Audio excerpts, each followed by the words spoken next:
उनमें वो क्वालिटी है, लेकिन कई बार नहीं हो पाता है। तो देखिए ज़रूरी नहीं है कि अगर स्टूडेंट का प्लान बी है, तो इसका मतलब कि वो प्लान ए को लेकर सीरियस नहीं है। प्रतियोगी परीक्षा ही एक विकल्प नहीं है, बहुत तो बी सारे प्लान क्यों हो? मतलब वास्तव में लग रहा है आपको कि क्लियर नहीं होगा? या आपने कैसे कह दिया कि मेरा रिज़ल्ट बहुत बेहतर रहने वाला है, परीक्षा परिणाम अभी आए नहीं है? कैसे खुशहाल जीवन हो सकता है? नमस्कार। नमस्कार। मेरे बहुत आसान से प्रश्न हैं, जो लगभग-लगभग सभी स्टूडेंट के भी रहते हैं और यूँ कहूँ तो पालक के मन में भी कहीं-कहीं चलते रहते हैं। और मुझे लगता है कि इन प्रश्नों से उन विद्यार्थियों को और उन पालकों को ज़रूर उनके जो मन में सवाल चल रहे हैं, उनका हल आसानी से मिल जाएगा। तो अभी आपने 12th की परीक्षा दी है। क्या रिज़ल्ट रहने वाला है 12th का आपका? जी। मेरा पर्सनली अगर बात करूँ तो 12th का रिज़ल्ट बहुत ही बेहतर होने वाला है, जिस तरह से मेरी प्रिपरेशन थी और जिस तरह से पेपर था, तो मैं कह सकती हूँ बहुत बेहतर रिज़ल्ट होने वाला है। तो कैसे ये आपने कैसे कह दिया कि मेरा रिज़ल्ट बहुत बेहतर रहने वाला है? परीक्षा परिणाम अभी आए नहीं हैं, एग्ज़ाम हुए अभी 10 दिन हुए हैं। कैसे कह दिया? किस किस आधार पे कहा आपने? कहीं न कहीं हर स्टूडेंट को पता चल जाता है कि हमारा कितना रिज़ल्ट रहने वाला है। जैसे मेरी अगर बात करूँ तो जैसे मैंने जो पेपर पिछले ईयर के सॉल्व किए और जैसी मैंने प्रिपरेशन की और पेपर जिस अकॉर्डिंग आया, तो मैंने चेक भी किया फिर घर आके कि कितने सही है। तो उस अकॉर्डिंग हम कह सकते हैं कहीं न कहीं कि कितना हमारा रिज़ल्ट रहने वाला है। कुल मिला के बात ये है कि 12th आपका लगभग-लगभग क्लियर है। जी। 12th के बाद क्या किस प्रकार से आपकी पढ़ाई जारी रहेगी? 12th के बाद मेरी पढ़ाई जो रहेगी ऑनलाइन ही हम घर से पढ़ाई करेंगे। कुल मिला के कॉलेज में फॉर्म भरने वहाँ पर जाना, कॉलेज जाना, कंटिन्यू जाना, हाँ, नहीं वो इस प्रकार का कोई रोल नहीं। जी। बिल्कुल घर से ही पढ़ाई। जी। चलो ठीक है, बहुत अच्छी बात है।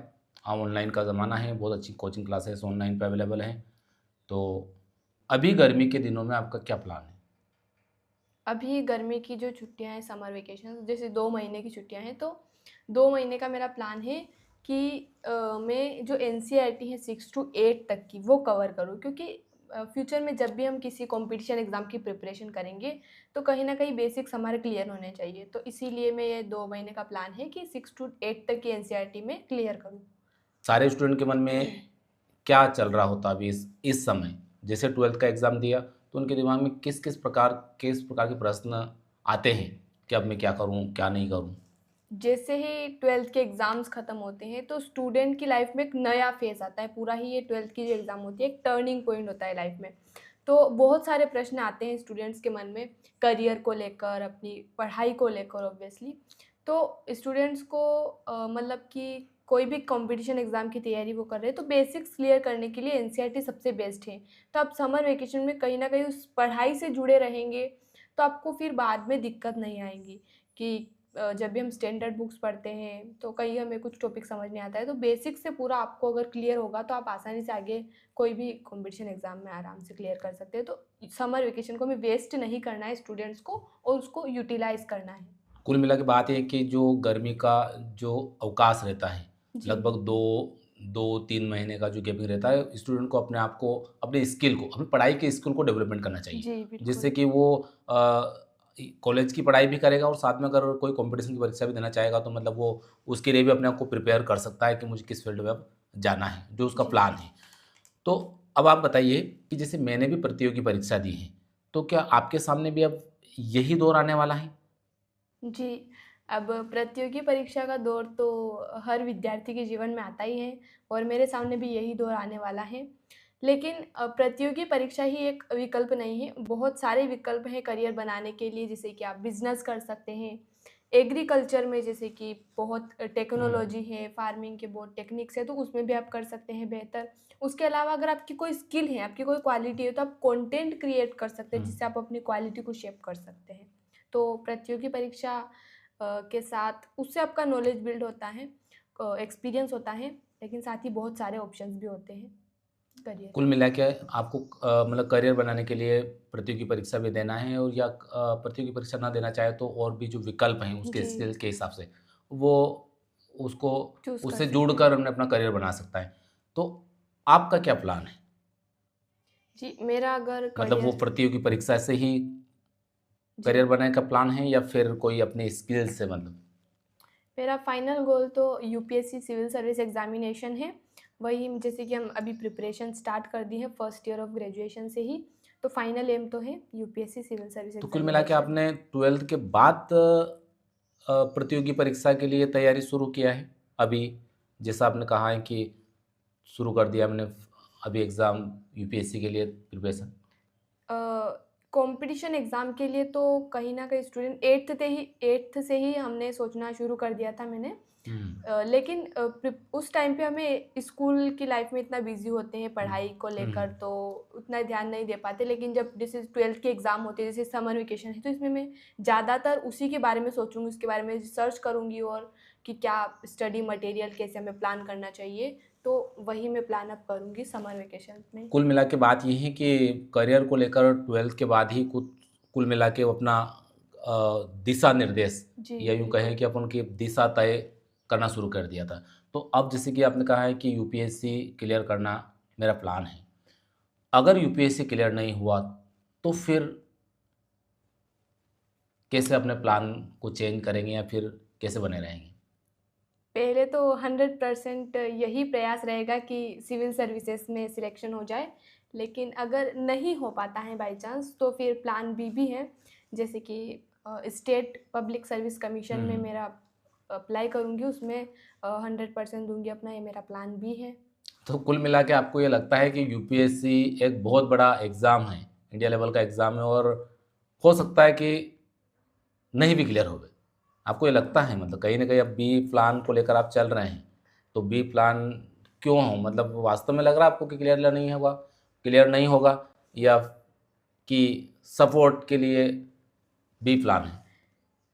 देखिए ज़रूरी नहीं है कि अगर स्टूडेंट का प्लान बी है, तो इसका मतलब कि वो प्लान ए को लेकर सीरियस नहीं है। अच्छा। बिल्कुल हुँ, सीरियस होता है स्टूडेंट, 100% देता है, लेकिन जब कई बार हम देखते हैं कि यूपीएससी के जो टॉपर्स हैं, हुँ, ऑल इंडिया टॉप 10 रैंक पे आते हैं, तो वो कहीं न कहीं 4-5 अटेम्प्ट के बाद आते हैं। तो उनमें वो क्वालिटी है, लेकिन कई बार नहीं हो पाता है। हुँ। तो ज़रूरी होगा कि हम रियलिटी से जुड़े रहें, ताकि बाद में एकदम से हमें शॉक ना लगे कि अब क्या करें? क्योंकि कुछ भी परिस्थितियाँ हो सकती हैं, तो हमें प्लान बी, सी सबका होना चाहिए। ठीक है, वो ये तो बहुत अच्छी बात है क्योंकि सभी स्टूडेंट के पास प्लान ए, बी, सी और डी भी होना चाहिए, जिससे कि जी, उसके लाइफ में वो जो नर्वसपन होता है या फिर निराशा ना आए। तनाव होता है, हताशा होती है, वो नहीं आती। बिल्कुल बात सही है। Plan A, B, C, D बिल्कुल प्लान सभी के पास होना चाहिए। तो प्लान ए तुम्हारा यूपीएससी का तो प्लान है, यूपीएससी का है। तो क्या घर पर रहते हुए बाहर जाने का जैसा आपने कहा कि आगे की पढ़ाई मेरी घर से चलेगी। जी। तो घर पर ही रहते हुए आपका क्या यूपीएससी क्लियर कर पाना या और भी जो स्टूडेंट हैं, उनको आप क्या कहना चाहेंगे? मतलब कि क्या वास्तव में घर पर रहकर यूपीएससी क्लियर हो सकता है क्या? जी। बहुत सारे स्टूडेंट के मन में ये सवाल होता है कि क्या घर से हम कॉम्पिटिशन एग्ज़ाम जैसे यूपीएससी लेवल की एग्ज़ाम को क्लियर कर सकते हैं? बिल्कुल संभव है, कोई इसमें ज़्यादा मुश्किल बात नहीं है, बस आपको ज़रूरत है एक सही स्ट्रैटेजी की और डिसिप्लिन। डिसिप्लिन सबसे ज़्यादा ज़रूरी है, इसको कई वर्ड्स में हम कहते हैं, जैसे कंसिस्टेंसी हमने कह दिया। हुँ, तो डिसिप्लिन रखना बहुत ज़रूरी है, अगर आप खुद से रख सकते हैं हुँ। डिसिप्लिन, आपको लगता है कि आप खुद से पढ़ाई कर सकते हाँ, हैं घर पे, कंटिन्यूटी। कंटिन्यूटी आप रख सकते हैं, तो बहुत हुँ, अच्छा है कि आप घर से हुँ, करें तैयारी। और डेफ़िनेटली है कि अगर हुँ, आपका बेसिक्स क्लियर है, हुँ, प्रैक्टिस ज़्यादा से ज़्यादा हुँ, आपने की है, पिछले साल के पेपर को एनालिसिस किया है, तो बिल्कुल आपका सिलेक्शन हो सकता है। हुँ। अच्छा, तो बहुत अच्छी बात है मतलब कुल मिला के घर से रहते हुए भी अपन यूपीएससी जैसी बड़ी एग्ज़ाम क्लियर कर पाते हैं। जी, उसका एक ही कुल मिला के आपका कहने का ये है कि मतलब जो ऑनलाइन जो हैं, सोशल मीडिया पे बहुत अच्छे टीचर्स वगैरह होते हैं, को जी, ऑनलाइन क्लासेस वो मिल जाती हैं। लेकिन हमको सोशल मीडिया का सही यूज़ेबल वो घर बैठे अगर सही सटीकता से करें तो संभव है, बिल्कुल बहुत अच्छी बात है।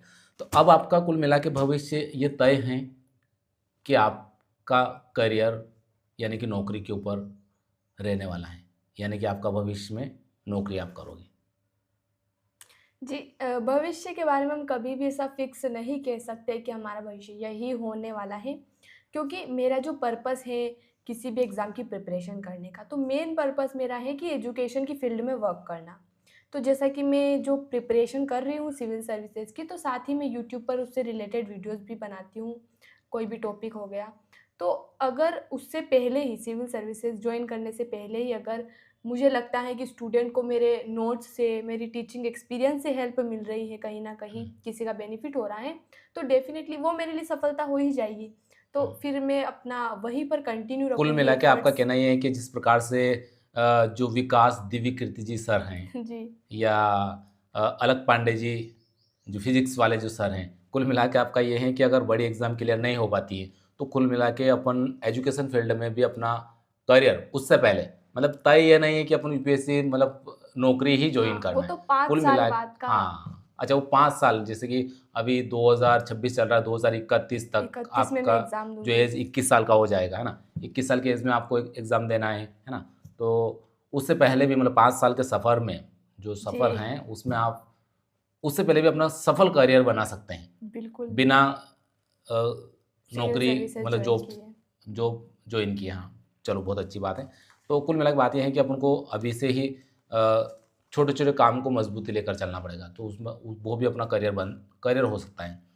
ठीक है। आखिरी सवाल है मेरा कि भविष्य में बेहतर स्थिति में होना, यानी कि खुशहाल जीवन होना, ये कैसे हो सकता है? इतनी भाग-दौड़ी भरी ज़िंदगी अभी, हर स्टूडेंट चाहता है कि मैं बेहतर करूँ, मैं बेस्ट करियर बनाऊँ, मैं यूपीएससी क्लियर करूँ, खुद का करियर बनाऊँ। कुल मिला के सभी स्टूडेंट लगभग खुद खुद के करियर बनाने में लगे हुए हैं। तो ऐसी स्थिति में सभी का तो संभव है नहीं है कि सभी का करियर सेटअप हो जाए, जी। है ना? तो कैसे, कैसे खुशहाल जीवन हो सकता है? ये आप बताएँ। खुशहाल जीवन जीने के लिए ये बिल्कुल भी मैटर नहीं करता कि आप एक सिविल सर्वेंट हैं, आपका करोड़ों का कुल मिला बिज़नेस के है। नौकरी होना आवश्यक जी, नहीं है, बिल्कुल।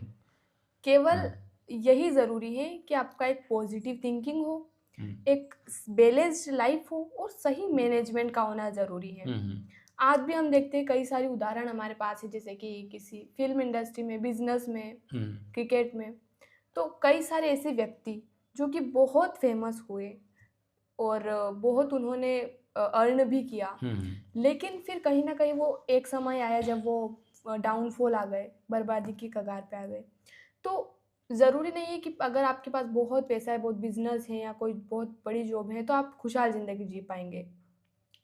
बस एक पॉज़िटिव माइंडसेट होना ज़रूरी है, जैसे कि और भी उदाहरण हमारे पास हैं।